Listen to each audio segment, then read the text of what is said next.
what are the areas of growth you want to see the most? Number one was continuity. Yep. Number two was trust. Okay. And number three was accountability. Basically, understanding that there's always going to be a reason why it didn't happen. But how can we say, what could I have done to make it happen? So what Coach always talks about is 1%.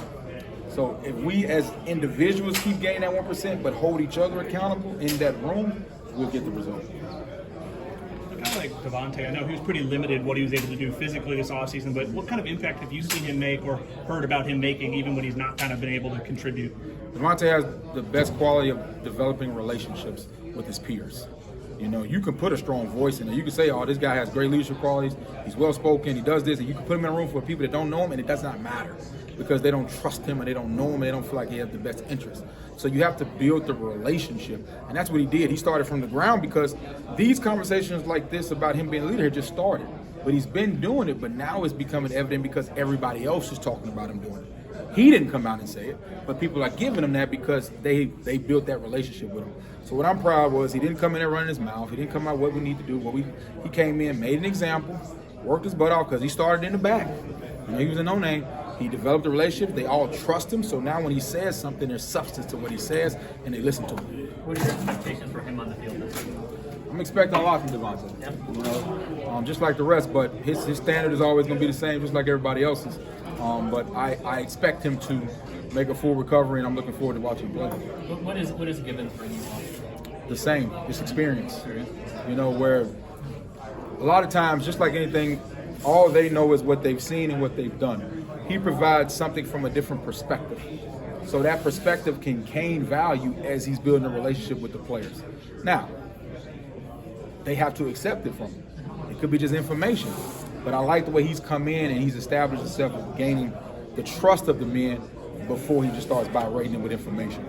What about his skill set made him a good? Yet to be seen. You know, he came in after fall, after spring. Well, but you saw stuff on film.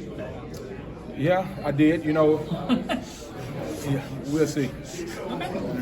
How do you determine if a guy like Gibbons, Devontay, are they guard, are they a tackle, right side, left Both. side? What are you looking at? Well, I mean, what kind of, do you cross-train them? How do you determine where they best fit? You know, first I asked them, where are you going to have success? Because I'm going to put you in the best position you feel like you're going to have success, and I'm going to train you everywhere else because if you just come in and say you're a right tackle, you're going to be in trouble playing for me. You have to have some type of difference. We're going to develop you in different spots because we're not going to just play the backup left tackle. We're going to play the next best football player we have. So that's already established before they walk in the room. You talked about, obviously, it's important to find that 5, but it's also important to have that maybe 8, however many guys that you count on beyond the 5 because 8 things to 9 happen. would be perfect. How do you feel about that coming into fall? I mean, bring it back as much as you do. Yeah, I can't wait to watch the growth. You know, even from spring, I was excited. You know, because we had, Schrader went down, and we had some guys that were missing some action and things like that. But what I'm excited to see is the growth from the summer. You know, because everything I'm saying now will be basically from spring to now. I can't wait to see going into the fall camp of the daily improvement that I get to see every day. So I have a better gauge of that as we put these helmets back on. If you have maybe the group of more than 5 and there really is a real competition for playing time, I guess, what can that do for the growth of everyone in that room? Just like anything else, if there's somebody nipping at your heels, you run a little bit faster. So, but the word competition is not really what I use in there. It's more of the standard and the accountability. You know what it has to look like. So whether you're on the field or not, upholding the standard of what's being seen is the responsibility of the whole group. So they'll know who needs to be out there and who shouldn't be out there. There's no counsel or me just picking names, They'll know who needs to be out there to represent the offensive line. With Robert and what he was able to give you last year as a summer enrollee, I guess, how excited are you to see him now? I mean, a full off season in the program. Rob is probably one of the best humans I've ever been around. Really? He's a great kid, great person, great soul. If you be around him, he's a great kid. Now, as far as football, he's had a full off season, but to be honest, this is the first full off season with all those guys with me, with the pandemic and things. So we got hired in January. We was in quarantine in March, and the first time we ran them was July. So all of them, to me, have had a full round of off season. So not only Robert, all of them, to me, I can't wait to see their growth from going through Coach Storms for a year. Jordan Wilson isn't particularly the guy you coach, Oh, I like Jordan. but you have to appreciate the way he blocks and how he's a piece of the puzzle. What can a healthy Jordan Wilson bring to this team this year? Some physicality. You know, I enjoyed watching Jordan because he likes to hit a little bit. So he gets to work close relationship with our tackles sometime in the offense. So, you know, our guys like him. So I can't wait to watch him, you know, knock some people down. Do you look at his technique maybe and say that's a guy who you've coached well, Coach Thompson's coached well, as far as just blocking? That's all Coach Thompson there. Yeah. He know about blocking now. Yeah. You know, I think with him playing for Coach Thompson, he don't have much of a choice there. But even just developing as a route runner and a passer, you know, he's so versatile. So I can't wait to watch him showcase his talent. Coach Norvell mentioned Maurice Smith a little bit as a guy who's added some weight and you know done what you guys have asked from him. I mean, what kind of things have you asked and how have you seen his development? The same thing we ask them all. You know, maximize yourself, and that might not be to the standard what everybody thinks. Just be your best you, and that'll be enough. But once you get to your best you on Tuesday, let's see what we got for Wednesday. You know, and I think he's really bought into that mindset.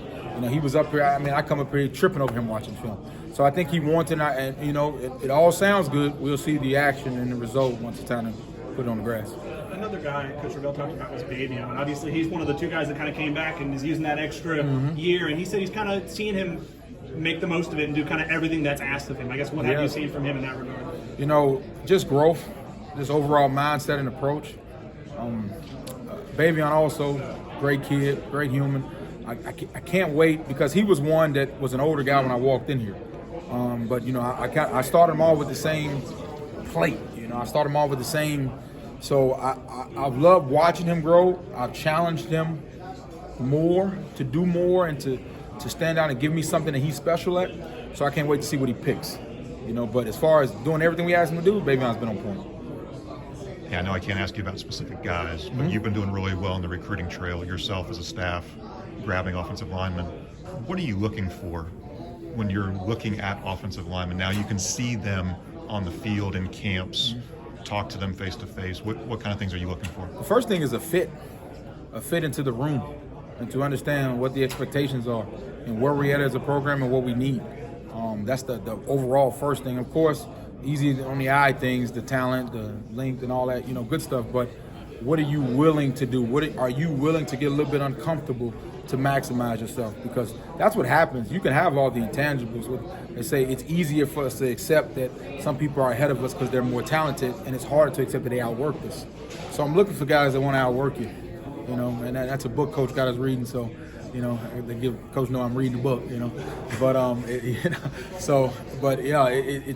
he's more talented. No, he outworked you, and that's more out of reality. So I look for that work ethic, you know, and because the guy might say, well, if he gains 30 pounds, he's going to be an All-American. Is he willing to add? Is he willing to eat like that? Is he willing to put that kind of work in and wake up before everybody else and eat a meal and drink the protein shakes? And like that takes a discipline. So I look for that overall. Do they have the discipline for growth?